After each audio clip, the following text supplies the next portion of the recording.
Hey gang, it's Anthony with Remax, and today I'm going to talk to you for the first time buyers or buyers who haven't bought in a while of what it takes to get ready to purchase your property. So this is the first step, and it's all about making sure that you talk to a lender. And I would suggest an offline lender, someone who actually works the area where you want to purchase. There's a lot of online possibilities.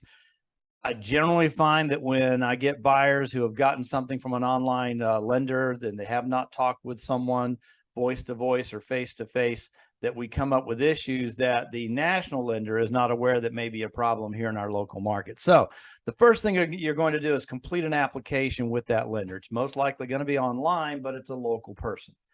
So you're going to do the application. It's going to have your income, your debts, your savings, anything that deals with you financially, so they can help you determine what is your purchase price, your buying power. And then they're going to run your credit as part of that. Credit is a very important part of this whole thing of getting a good rate. People with high levels of credit get usually a lower rate than those that do not have the best of credit. And so you're going to probably be in the 620 to 800 range. Hopefully you're in that 750 because that's where and above, because that's where the good money comes from. Then they're going to calculate as part of that your debt to income ratio. Let's say you have $10,000 a month.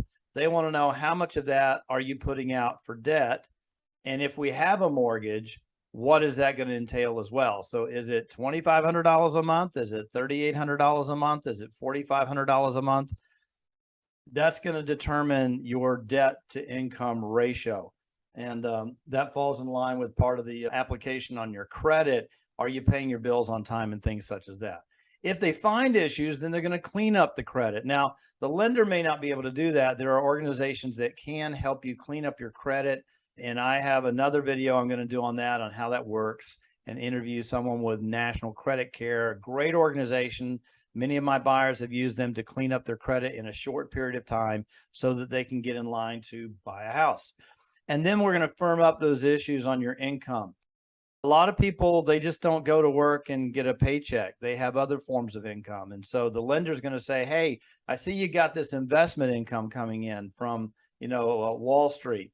I need documentation on that. Hey, I see that you've got alimony. I see that you have child support. I see that you're getting government payments. You're getting disability. So they're going to shore all that up to see, is it regular? Is it consistent? And is it going to continue over the next 3 years at least, as they make a determination on how much you can purchase today? So that's the first step in getting ready to buy a house, is talk with a lender, talk to someone face to face or voice to voice, and make sure that there's someone that's local. If you need help with that, I got some referrals I can toss your way. But thanks so much for listening to this first step for buying your house, and that is to get set up financially.